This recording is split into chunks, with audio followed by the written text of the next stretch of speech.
긍휼히 풍성하신 하나님 아버지, 오늘도 주님의 사랑에 의지하여 저희들이 주님 앞에 나왔습니다.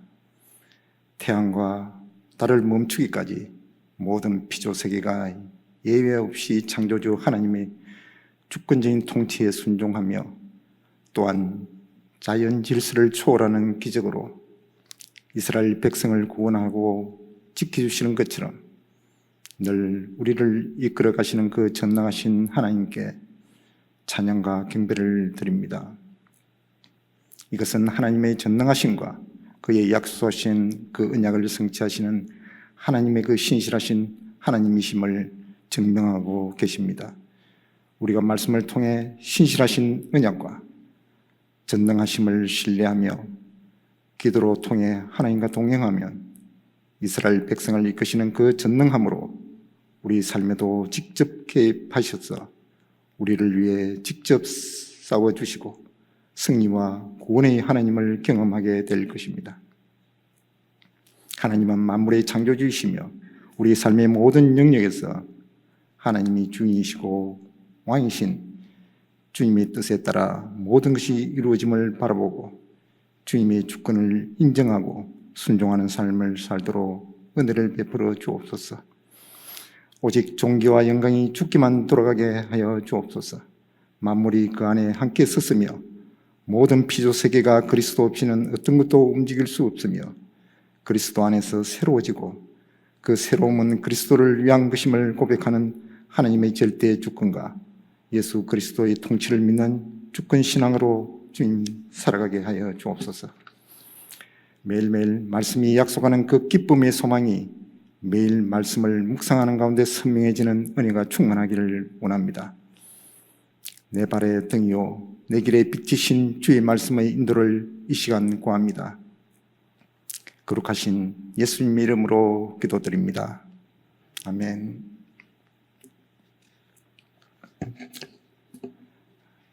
오늘 말씀은 여호수아 14장 1절부터 15절 구약성경 340쪽입니다. 한 절씩 교독하도록 하겠습니다. 14장 1절 이것은 이스라엘 자손이 가나안 땅에서 받은 기업 곧 제사장 엘르아살과 눈의 아들 여호수아와 이스라엘 자손 지파의 족장들이 분배한 것이니라. 여호와께서 모세에게 명령하신 대로 그들의 기업을 제비 뽑아 9지파와 반지파에게 주었으니 이는 2지파와 반지파의 기업은 모세가 요단 저쪽에서 주었으며 레위 자손에게는 그들 가운데서 기업을 주지 아니하였으니 이는 요셉의 자손이 므낫세와 에브라임의 2지파가 되었습니다. 이 땅에서 레위 사람에게 아무 분깃도 주지 아니하고 다만 거주할 성읍들과 가축과 제산을 위한 목초만 주었으니 이스라엘 자손이 여호와께서 모세에게 명령하신 것과 같이 행하여 그 땅을 나누었더라. 그때 유다 자손이 길갈에 있는 여호수아에게 나오고 그니스 사람 여분의 아들 갈렙이 여호수아에게 말하되 여호와께서 가데스 바네아에서 나와 당신에게 대하여 하나님의 사람 모세에게 이르신 일을 당신 아시는 바라. 내 나이 40세에 여호와의 종 모세가 가데스 바네아에서 나를 보내어 이 땅을 정탐하게 하였으므로 내가 성실한 마음으로 그에게 보고하였고 나와 함께 올라갔던 내 형제들은 백성의 간담을 놓게 하였으나 나는 내 하나님 여호와께 충성하였으므로 그날에 모세가 맹세하여 이르되 네가 내 하나님 여호와께 충성하였은즉 내 발로 밟는 땅은 영원히 너와 내 자손의 기업이 되리라 하였나이다. 이래 보소서 여호와께서 이 말씀을 모세에게 이르신 때로부터 이스라엘이 광야에서 방황한 이 45년 동안을 여호와께서 말씀하신 대로 나를 생존하게 하셨나이다. 오늘 내가 모세가 나를 보내던 날과 같이 오늘도 내가 여전히 강건하니 내 힘이 그때나 지금이나 같아서 싸움이나 출입에 감당할 수 있으니 그날에 여호와께서 말씀하신 이 산지를 지금 내게 주소서.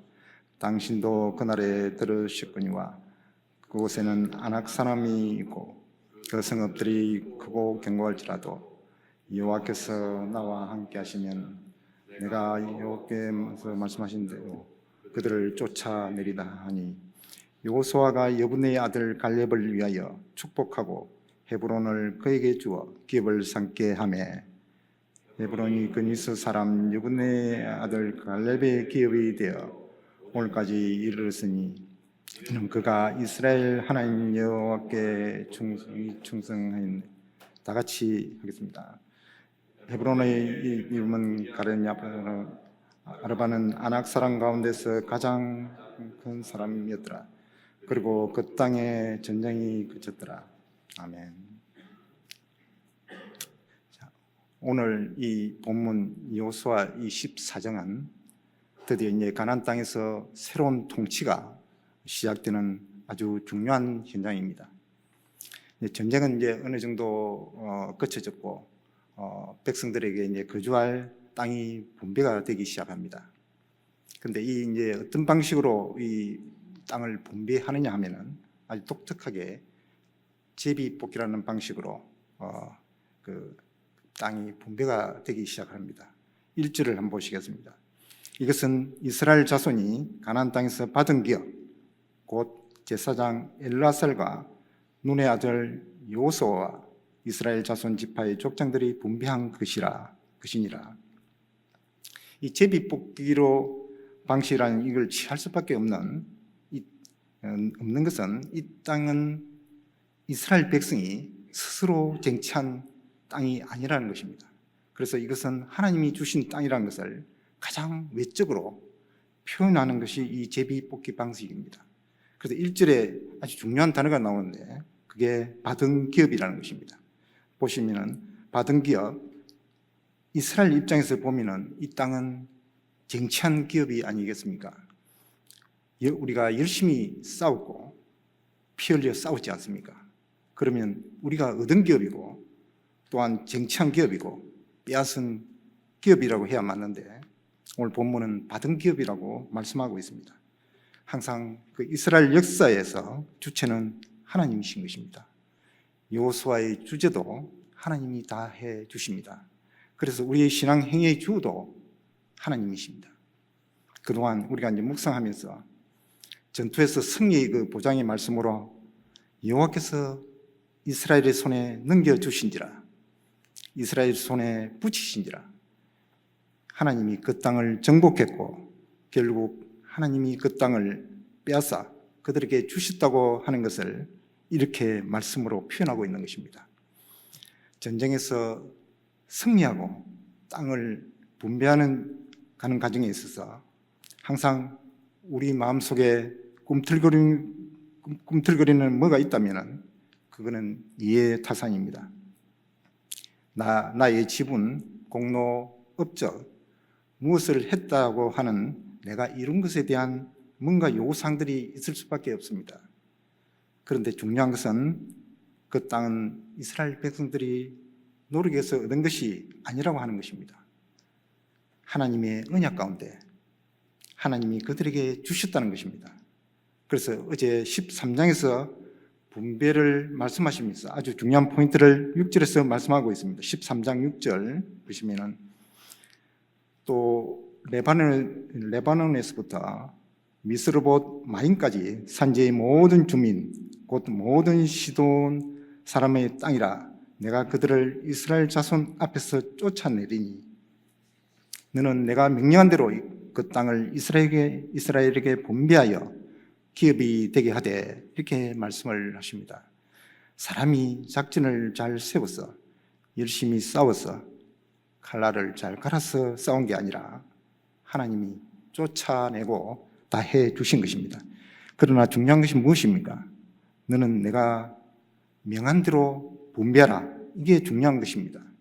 하나님의 명령대로 분배하는 것은 어떻게 분배하는 것입니까? 오늘 이 본문에 등장하는 것인데 분배하는 현장에 그 못 보던 이름이 등장을 합니다. 순서를 잘 보시면 제사장 엘라살의 이름이 제일 먼저 나오고 그 다음으로 요호수아가 나오고 그 다음에 족장들이 기록이 되어 있습니다. 그러나 이러한 미세한 그 차이, 그 이름의 순서 뜻밖의 아주 중요한 그 핵심 가치를 담아낼 때가 많습니다. 이 책은 여호수아가 썼습니다. 그러면 지금까지 그 역할을 위치로 봐서는 넉넉히 그의 이름이 제일 앞에 등장을 해도 누구 하나 시비 걸 수 있는 사람 있을 수 없습니다. 13장까지 모든 주도적인 역할을 여호수아가 해왔습니다. 그의 이름이 홀로 나오거나 그가 모든 이스라엘 백성들을 주도해 나갔고 항상 그 이름이 앞에 등장을 합니다. 그런데 이 왜 엘리야살이 갑자기 튀어나오는 것입니까? 그동안 전쟁할 때는 엘라살 이름이 한 번도 나오지 않았는데 이 사람은 누구입니까? 아론의 아들입니다. 아론에게 4명의 아들이 있었는데 레위기 10장에 보면 하나님께 다른 불을 들이다가 아들 둘이 죽습니다. 그리고 셋째 아들인 이 엘리야살이 아버지 아론의 대를 이어서 대제사장이 됩니다. 그래서 모세와 함께 했던 대제사장은 그 종교적인 리더십이 있는 그 아론이었고 있다면 여호수아 시대는 그 아들인 엘라살이 이 대제사장이 됩니다. 여호수아 1장에서부터 13장까지 열심히 전쟁하고 열심히 빼앗을 때는 한 번도 등장하지 않았던 그 엘리야살이 갑자기 이 순간에 왜 나옵니까? 그것은 시대가 바뀌었다는 것입니다. 이제 싸워서 얻고 정복하는 시대가 아니라 이것을 잘 나누어주고 잘 양육하고 잘 목양하는 시대가 된 것입니다.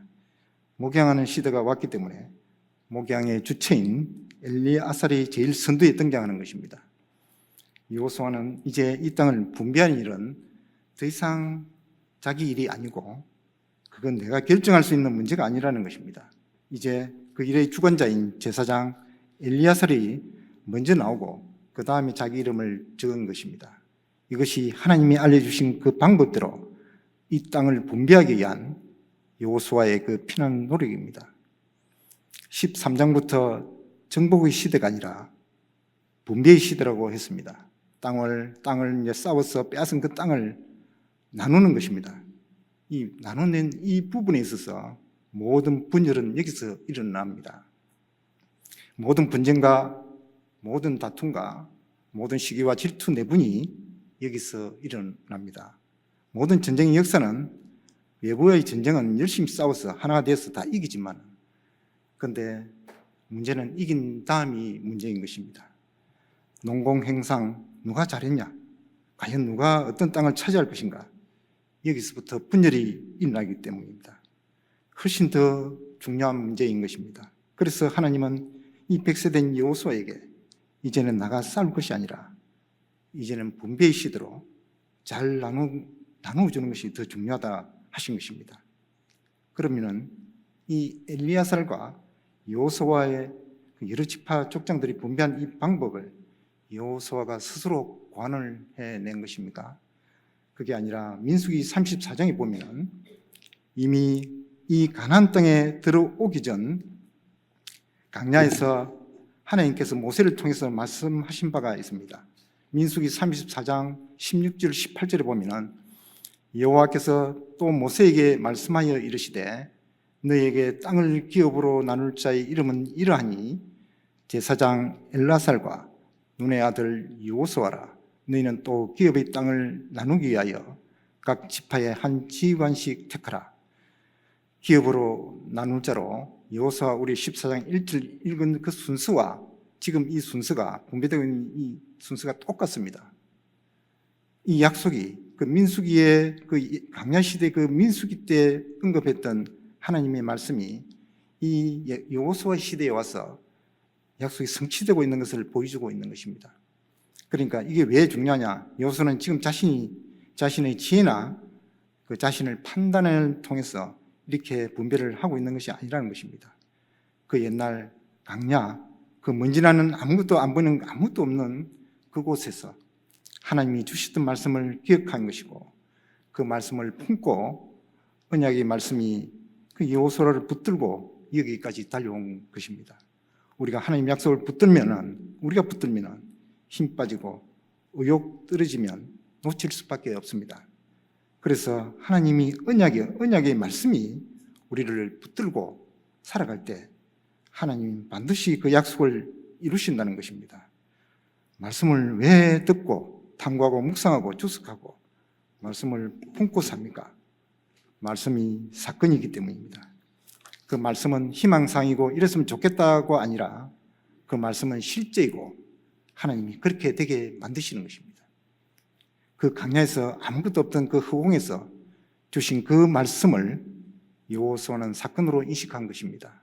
그래서 여기까지 왔고 그 말씀대로 지금 되고 있다고 하는 것입니다. 그래서 이 하나님의 명령이 지금 사건으로 벌어지는 이것을 한마디로 요약하면 우리 2절입니다. 2절. 여호와께서 모세에게 명령하신 대로 그들의 기업을 제비 뽑아 9지파와 반지파에게 주었으니 지금은 여호수아의 시대, 그러나 하나님은 모세 시대에 먼저 명령을 하셨고 이미 모세는 죽었지만 그 명령하신 대로 지금 시행하고 있다는 것입니다. 그러나 여호수아가 땅을 분배하는데 하나님이 모세에게 명령하신 것 같이 하고 있는 것입니다. 이게 말씀이 성취되는 시대를 지금 열어가고 있다는 것입니다. 이것이 가장 큰 복입니다. 하나님이 주신 말씀이 그 말씀이 생명이 되고 그 말씀이 힘이 되고 그 말씀이 능력이 되어서 내 삶 가운데 그 말씀대로 되는 것을 바라보고 참여하는 것이 가장 큰 복인 것입니다. 그렇게 되려면 어떻게 해야 되는 것입니까? 말씀을 품고 말씀에 붙들려야 되는 것입니다. 이긴 다음에 그 믿음을 다음 세대로 전승해주고 배분해주고 분배해주는 그 믿음의 분배가 이루어지려면 말씀의 분배가 이루어져야 합니다. 내가 말씀을 먼저 품고 말씀에 지배되어 그 품은 말씀이 삶에 그대로 성취되는 것을 내가 먼저 경험해야 되며 그 경험에 분명한 확신을 가지고 그 체험을 가지고 다음 세대에게 이것이 하나님의 말씀이다 라고 전해줘야 하는 것입니다. 그래서 모세에게 명령하신 대로 그 말씀대로 지금 여호수아의 시대에 그 말씀이 성취되고 이루어지는 이 복이 우리 가정의 복이 되길 원합니다. 하나님이 내 아버지에게 말씀하신 대로 지금 내게 이루어지고 있다. 하나님 꿈과 하나님 비전이 지금 나에게 그대로 열리고 있다. 이게 얼마나 아름답습니까? 오늘 3절 이렇게 이어집니다. 이는 두 지파와 반 지파의 기업은 모세가 요단 저쪽에서 주었으니 레위 자손에게는 그들 가운데서 기업을 주지 아니하였으니 레위 자손에게는 기업을 주지 아니하였다. 왜 그랬는가? 4절에 보면은 이는 요셉의 자손이 므낫세와 에브라임이 두 지파가 되었습니다. 자, 이 12지파 가운데서 요셉이 두 지파가 되었다는 것입니다. 요셉의 두 아들 므낫세와 에브라임이 두 지파, 그러니까 하나님이 요셉에게는 두 지파의 복을 주신 것이며 이 12지파 가운데 한 지파 빠졌는데 그게 바로 레위 지파입니다. 이렇게 한 것도 하나님의 말씀입니다. 광야시대에 민수기 18장 23절을 보면은 그러나 레위인은 해막에서 봉사하며 자기들의 죄를 담당할 것이요 이스라엘 자손 중에는 기업이 없을 것이니 이는 너희 대대의 영원한 율례라. 하나님은 너희에게 따로 기업을 주지 않는다라고 이미 광야에서 말씀하셨습니다. 광야는 어차피 아무것도 없으니까 너희에게 기업을 안 준다 해도 모두가 다 없기 때문에 무슨 충격이 있을 수 있겠습니까? 이제는 시대가 바뀌어 가나안 땅에는 좋은 땅도 있고 좋은 성도 어마어마하게 많습니다. 여호수아도 이 광야에서는 아무것도 없었으니까 하나님 그렇게 말씀을 하셨지만 이제 좀 많이 있으니까 풍족하니까 좀 줍시다라고 할 수 있습니다. 그런데 그렇게 하지 않았습니다. 아무것도 없을 그때와 지금은 상황은 바뀌었지만 말씀은 바뀌지 않았기 때문입니다. 그러니까 그 말씀이 내 상황에 따라 이랬다 저랬다 하는 그 소위 융통성을 부르다 보니까 하나님의 말씀의 정신을 놓치는 것입니다. 그럼 하나님은 왜 레위지파에게 모세가 기업을 주지 않은 것입니까? 어제 본문 13장 마지막 절인 그 33절에 보니까 오직 레위지파에게 모세가 기업을 주지 아니하였으니 이는 그들에게 말씀하신 것과 같이 이스라엘 하나님 여호와께서 그들의 기업이 되심이었더라. 모세 때도 지금도 그에게는 기업을 주지 않았는데 그 이유는 하나님이 그들의 기업이 되시기 때문에 모세 때도 레위는 기업이 없어도 됐고 지금도 그들은 동일하게 기업이 없어도 된다는 하나님 말씀입니다. 여기서 우리가 뭘 깨달아야 됩니까? 이 시대에 우리는 다 레위지파입니다. 예배자. 그럼 예배자에게 기업이 없다. 예배자에게 하나님 기업이 되시니 그게 훨씬 더 중요하다는 것입니다. 이스라엘 나중 역사를 보십시오. 어제도 말씀 나왔는데 요단 동편 그 기름진 땅 오직하면 르우벤, 갓, 므낫세 반지파가 너무 좋으니까 우리 가나안 땅 안 가도 되니까 그 비옥한 땅을 거기를 차지했던 그 르우벤, 갓, 므낫세 그 반지파 제일 먼저 나중에 외적에게 잡혀갑니다. 제일 먼저 그 땅을 빼앗깁니다. 왜 제일 비옥하고 제일 좋은 땅을 골랐는데 제일 먼저 뺏깁니까? 그 다음에 요단 서편 땅도 다 뺏겨버리고 결국 모든 지파의 땅을 다 빼앗기고 다 포로로 끌려가고 나라를 잃어버리지만은 레위 지파의 그 기업은 처음에는 우리는 땅도 없고 우리는 뭐 아무것도 없이 지내왔지만은 이 땅의 모든 것은 다 빼앗겨도 다 사라져도 사라지지 않는 영원히 우리와 함께 하시는 그 하나님이 기업이 되시니까 레위 지파는 끝까지 그 믿음을 유지하고 오늘날까지 하나님을 마음속에 품고 살더라는 것입니다. 이 시간 우리가 이 새벽에 나와서 우리가 예배합니다. 우린 예배자입니다. 우리에게는 세상의 기업 뭐 있으면 좋고 편리하고 삶에 도움은 되겠지만은 그것이 우리 목적이 아니라는 것입니다. 좋고 편리할지 모르나 그것 없다고 망하는 것도 아니고 그거 없다고 죽는 것도 아니고 진짜 더 중요한 게 있는데 그것이 내가 너의 기업이 되는 것이라는 것입니다.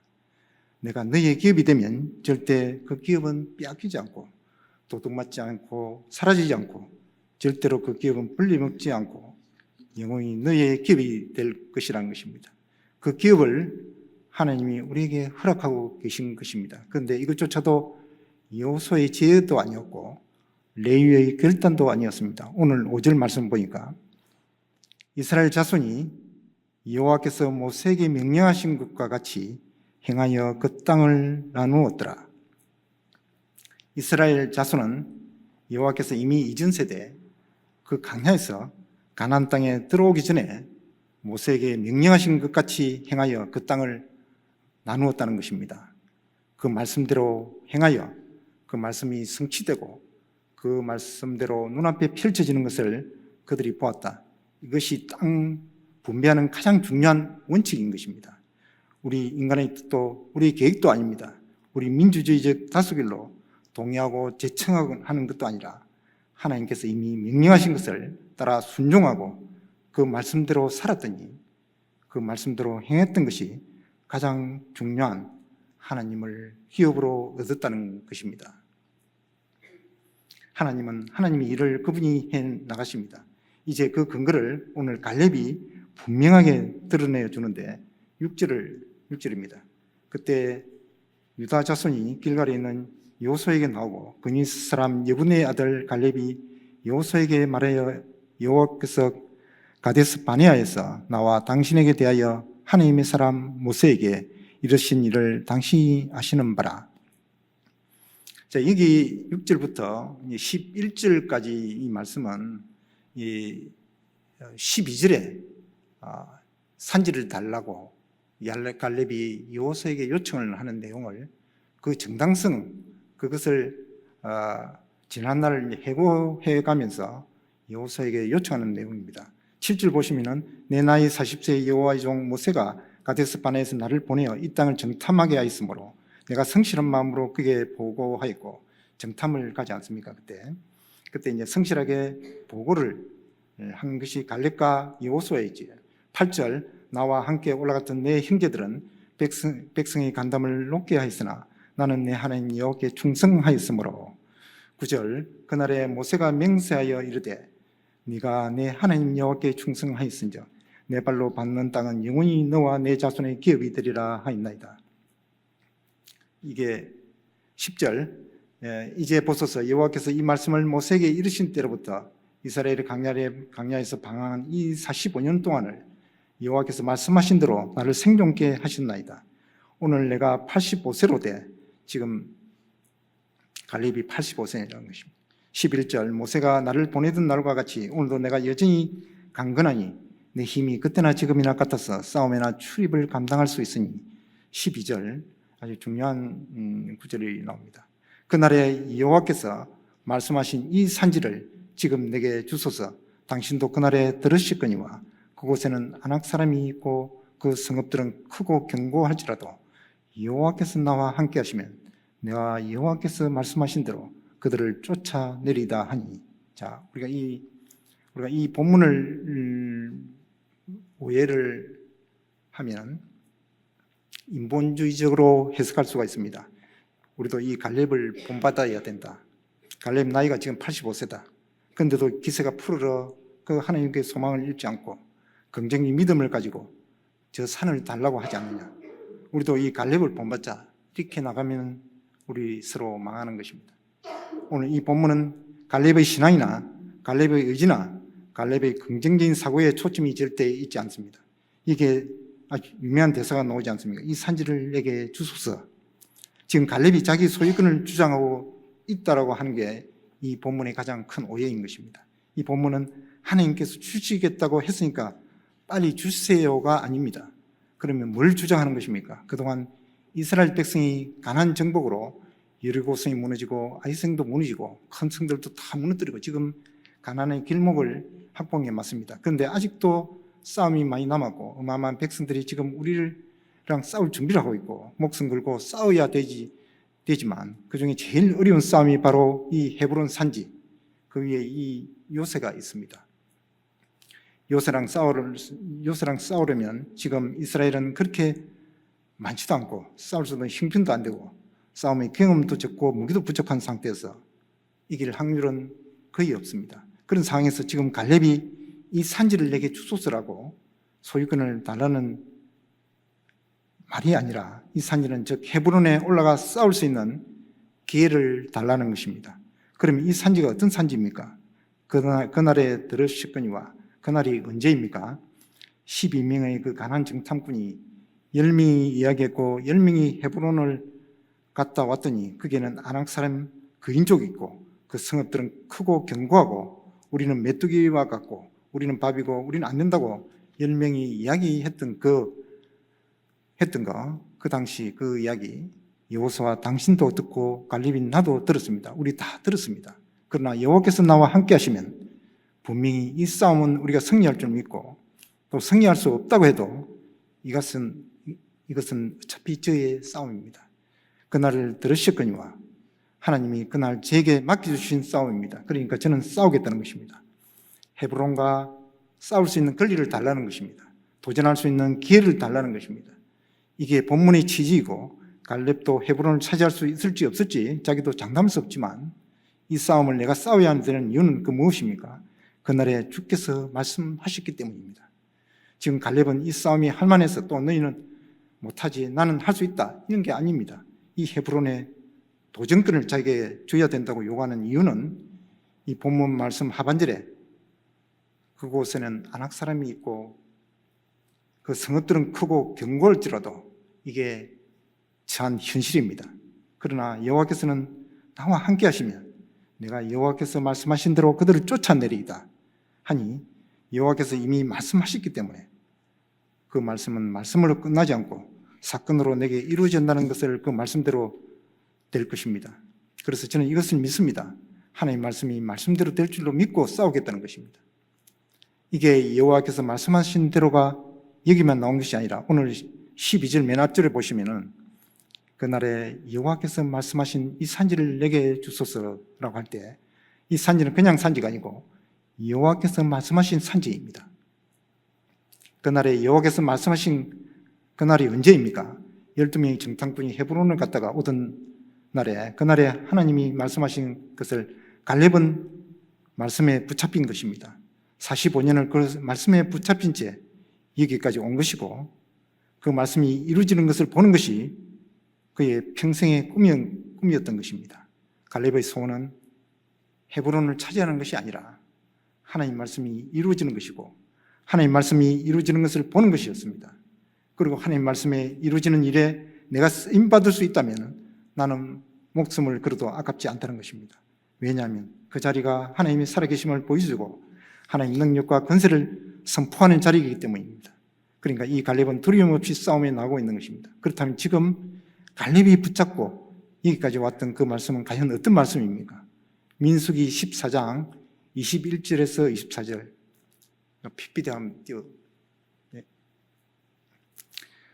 이 말씀을 보시면 그러나 진실로 내가 살아있는 것과 여호와의 영광이 온 세계에 충만한 것을 두고 맹세하노니 하나님께서 맹세하신다는 것입니다. 하나님이 얼마나 진심 어린 하나님 말씀이겠습니까? 하나님께서 모세를 통해서 말씀하시는 이 내용이 하나님께서 이런 말씀을 하시면 아주 진심인 것입니다. 22절에 보니까 내 영광과 애국과 광야에서 행한 내 이적을 보고서도 이같이 10번이나 나를 시험하고 내 목소리를 청종치 아니한 그 사람들은 이게 누구입니까? 10번이나 이 광야에서 내 이적을 보고서도 하나님을 시험하는 내 목소리를 청종치 아니한 그 사람은 누구입니까? 바로 우리입니다. 하나님의 영광을 보고도 10번이나 하나님 시험하고 하나님 목소리를 청종치 아니한 그 사람들은 어떻게 되고 어떻게 된 게 마땅합니까? 23절 내가 그들의 조상들에게 맹세한 땅을 결단코 보지 못할 것이요 나를 멸시하는 사람은 한 사람도 그것을 보지 못하리라. 이게 우리의 처할 운명이고 하나님 땅, 천국 절대 우리에게 보장될 수가 없고 이게 우리 인간의 한계인 것입니다. 모든 죄인은 죽고 우리 끝은 사망이고 죄의 삭은 사망입니다. 이게 성경의 선행이고 의인은 없나니 하나도 없다. 이게 성경이 주시는 확실한 인간의 미래인 것입니다. 그런데 중요한 것은 하나님 말씀이 여기서 끝나지 않는다는 것입니다. 우리의 운명은 우리는 하나님께 불순종하고 하나님을 시험하고 거기서 끝나는 것이 우리의 운명이지만 24절을 보시면은 그러나 내 종 갈렙은 그 마음이 그들과 달라서 나를 온전히 따랐은즉 그가 같은 땅으로 내가 그를 인도하여 들리니 그의 자손이 그 땅을 차지하리라. 갈렙은 보고 온 헤브론 땅 아낙 자손이 크고 큰 성읍이 있는 그 땅을 보고도 그는 그 땅을 하나님이 준다고 했으니까 하나님을 신뢰하며 하나님 말씀을 의지했습니다. 그것을 주님 뭐라고 말씀하셨나? 그 마음이 그들과 달랐다고 말씀하십니다. 하나님 보시는 게 마음입니다. 그 마음이 달렸기 때문에 하나님이 그를 다르게 앞날을 인도하셨고 헤브론 그가 같은 그 땅으로 그를 인도하여 드리리니 이에까지 오게 할 것이라는 말씀이고 말씀대로 된 것이고 그 다음에 어떻게 되어 있습니까? 그의 자손이 그 땅을 차지하리라. 이게 뭐가 생략된 것입니까? 중간에 하나님이 인도해 드리시고 그 자손을 땅을 차지하는 것에 뭐가 중간에 빠졌습니까? 갈렙이 목숨 걸고 싸우는 장면은 빠져 있습니다. 그게 제일 중요한데 그것은 아주 당연한 것입니다. 말씀하지 않는 것입니다. 우리는 어떤 사람들입니까? 그것을 얻기 위해서 목숨을 싸우는 게 우리의 일인 것입니다. 왜 하나님이 말씀하셨기 때문에 왜 이 말씀을 그가 같은 땅으로 그를 인도하여 드릴 것이다. 그러니까 그 자손이 그 땅을 차지한다. 이 말씀을 45년 동안 한 번도 갈렙은 포기하지 않았습니다. 내내 그 마음에 품고 있다가 지금 이 끝인 싸움을 앞두고 갈렙이 이야기하는 것입니다. 지금 이 땅을 제게 주십시오. 왜? 그날에 말씀하셨으니까 45년 전 말씀하신 하나님의 말씀이 이 땅에서 이루어질 줄로 믿습니다. 그러니까 이 나이가 85세인 그 갈렙은 이 85세가 아무 의미가 없다는 것입니다. 우리는 이쯤 되면은 그때 그 말씀은 다 지나갔네. 이제 이제 나랑 상관이 없어라고 생각할 수 있지 않겠습니까? 그런데 갈렙은 내 나이를 따진 게 아니라 하나님 말씀을 따진 것입니다. 하나님 말씀이 이루어질 그 영광을 제가 보기를 원합니다. 갈렙은 자기 소유권을 주장하지 않고 자기 진취적인 믿음을 자랑하지 않고 오직 하나님 말씀이 이루어질 것을 신뢰했습니다. 이것이 오늘 본문이 우리에게 말씀하고 있는 하나님의 진심이고, 아무리 시간이 지나도 하나님 말씀이 이루어질 것을 믿는 믿음이 있기를 원합니다. 이 산지를 내게 주소서. 하나님께서 말씀하신 말씀이 실현되는 현장에 쓰임받게 하소서. 하나님 언약이 아브라함에게 찾아오셔서 일방적으로 하셨던 그 하나님의 언약, 그 언약이 갈렙을 지치지 않게 청년처럼 붙들고 있었던 것입니다. 주님 앞에 서는 그날까지 내가 하나님을 붙드는 것이 아니라 하나님의 살아있는 그 언약, 하나님의 살아있는 그 말씀이 우리를 붙들기를 원합니다. 마침내 그 말씀대로 이루어져 주시는 하나님의 은혜를 우리 모두 받게 될 줄로 믿습니다. 개인적으로 묵상을 계속 이어가도록 하겠습니다.